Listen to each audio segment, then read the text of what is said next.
Alright friends, we're in for a treat today. Today we're going to go and visit a ring fort, also known as a fairy fort. These are monuments that are found all over the country. There's literally tens of thousands of them. And here in North Galway, South Mayo, we are blessed with an abundance of them. They're typically monuments that date to about 1500 years ago, late Iron Age, early medieval period, so not AD to about 1000 AD, give or take. I think there's some documentation of some being lived in up to the 13 and 1400s, but for the most part we're talking right that sweet spot between the historic period and prehistory, where mythology and history collide. And that's important because the ring forts have a very close association with the other world, commonly referred to as fairy forts. And in fact, when I was growing up, that's all we ever called them, was fairy forts, because they were places where the Sidhe lived, the fairies, and you if you knew it was good for you, you left them the hell alone. Lots of stories of farmers who meddled with them, cleaned them out or leveled them to make room for crops or whatever, and then coming to a sticky end because they'd angered the fairies. Anyway, so ring forts, typically it's a ring enclosure that's made up of either an earthen bank or in some cases a stone bank. They're called rats, or ATH, or dunes, DU for the N. These are all Irish words for fortified or fortification or a fort. Or they're called cashels. Now typically when they're called a cashel, that means that they're made out of stone. And there's a few cashels here in the west of Ireland, but you find a lot of those down in Kerry and Cork. Most of the ring forts in this part of the country are dunes or rats. They're made out of clay. So they're spectacular. If once you get an eye for them, once you know what you're looking for, you're driving these roads, these back roads, you see them in every other field, and they're kind of cool. They play a little game of spot the ring fort driving around this part of the world. The one we're going to today is in a townland of Banagher, over by Milltown, and it's probably one of the best examples of a ring fort that I've ever seen, and no exaggeration. And that's because it has many of the characteristics associated with these types of settlements from the early medieval late Iron Age period, and we'll have a look at those once we're on site. So let's go and visit a fairy fort and hopefully not run into any fairies. Now this one in particular, I should say, is on private land. I think this is one of the first monuments I visited that's on private land. It is signposted and it's well documented, which sort of imply landowner consent, but you should never assume that. Now, as it happens, I was lucky enough to be strolling by it recently, and I bumped into the landowner, a lovely man called Pat Nocton, who gave me permission anytime to go in and have a look. That's it. That's once we played the game of whose son are you. So I was subjected to a million questions as he tried to figure out who I was, and once he figured out that he knew my grandfather and my uncle, I was good to go. So you have to play a little game of who am I, get permission from the landowner, and in you go. So now on to Banagher and the fairy fort.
So ring forts, fairy forts, you find them all over the country. I think last I read there was 40 or 50,000 of them.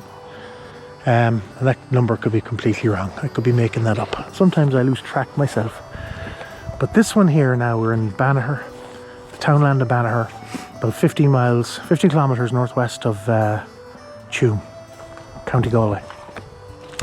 And this one, I was brought to this ring fort by a friend, come on Teresa, just a few months ago, and it blew me away. Ring forts typically now are earthen, round structures, usually made of a dugout bank or ditch, and then the soil is piled up on the interior to form a bank, like a defensive bank with a ditch around it. And that's it, very plain, simple structures usually. This one though is absolutely spectacular. We're standing at the entrance, and this one has a very, very visible entrance. Now typically when they have entrances, it's just a break in the bank. This one actually has an entrance structure.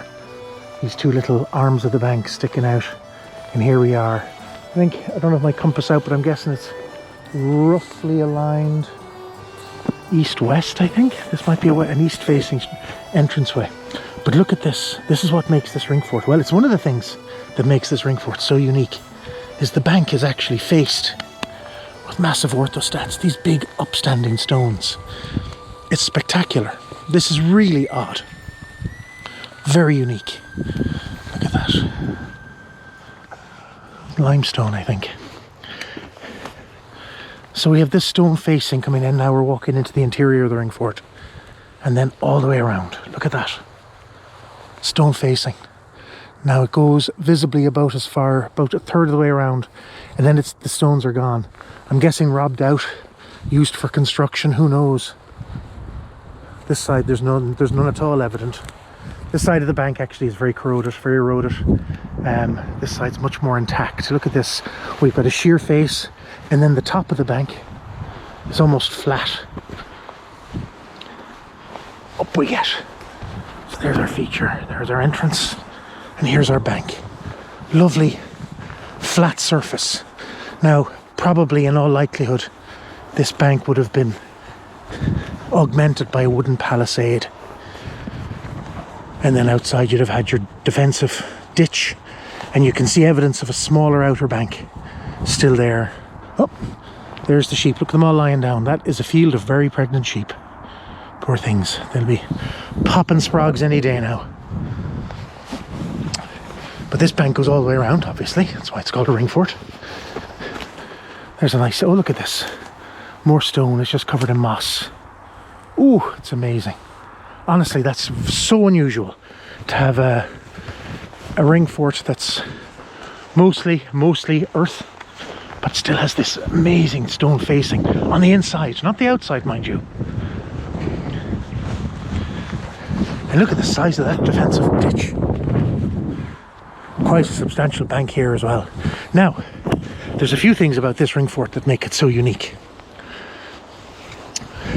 First and foremost, the entrance. Unbelievable. Secondly, this stone facing. Like, this is a proper feck-off fort. No question about it. Somebody very, very impressive and wealthy lived here once upon a time. But then, outside, see this little ridge line? It comes all the way up here. Let's walk out to it. This is an external field system, contemporary with the ring fort. And that is so unusual to find. But there's actually a little field system all enclosed in these walls. So paddocks, external paddocks, grazing for animals, all outside the ring fort, which is just incredible. Now there you can see a better view of the external bank. Interesting, you have a big chunk taken out here, whatever that is. But all the way along, all the way back, here's an external field system. Very stony. Oh, to be an archaeologist and to dig this up, lads. What would we find? Again, any more rich Americans looking to sponsor an old excavation? Give us a call. This is all part of the field system, the external field system. of this ring fort. Big feck off ditch again. Honestly, like, this ring fort is just spectacular. So ring forts, you know, what were they? When do they date to? The majority of them are about 1.5 to 2,000 years old. They date to the late Iron Age, early medieval period. But there's documented use of some of them continuing to be used right up into the medieval period. They're ring forts because they're shaped like rings. That's kind of a no-brainer. The vast majority of them are earthen constructions. Like I said, you dig a ditch, mound your soil inside to form your inner bank, have your outer bank, wooden palisade on top, and now you have a very formidable fortified dwelling. We call them forts, but really they were fortified houses. Why were they fortified? Well, it speaks obviously to a culture that maybe was a little bit unsettled, but we Irish have always loved rustling, stealing our cattle, stealing our sheep. And indeed, you know, some of our earliest stories are all about sheep stealing and cattle stealing. Thon Bo Cuana, which I've referenced before, is all about one army going off to steal a bull from another. And so in the evenings they'd bring their cattle into fortified pens and enclosures. So many of these ring forts that you see around the country were just that. They were corrals. They weren't lived in at all. They were cattle pens. But many of them, like this one, were fortified farmsteads, so you could be inside and nice and safe. But what else makes this one so unusual? Well, right over here, see this little depression? This little depression is the start of a souterrain. What's a souterrain, I hear you say? Well, the souterrain comes from the French, souterrain, underground, and they are man-made caves. So you dig out your path of your cave, line it with stones, build up a stone wall on either side, cap it with large stones, cover it back in with earth, and hey presto, you have a man-made cave. General consensus is they were used for storage of food during peacetime, but also places of refuge if you were under attack. Now you can see, look at that, there's the stone walling is visible there. So this would have been capped, whatever happened to the stones. In all likelihood, this was the entrance to the souterrain here, and the souterrain was already started. In fact, there's large stones there, so if these are limestone slabs, chances are a couple of them cracked and fell. But this is the start of our souterrain. It's going in here, and over here, there's a hole in the ground. Like, souterrain continues at least as far as here, maybe further. Should we go in? Hell yeah. So a brief interlude there as I put on my gloves. Why? See these brown stalks? Those are the remains of nettles. They're long dead now from the summer, but those brown stalks still pack a punch. So I don't fancy getting stung. So let's get down into our souterrain and see what's going on down here.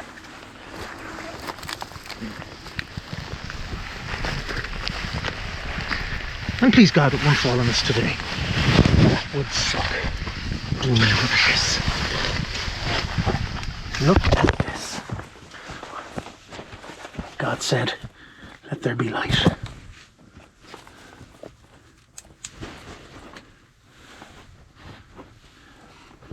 So there's our dry stone walling coming up. Our big, huge lintel, or not lintel, roof stones.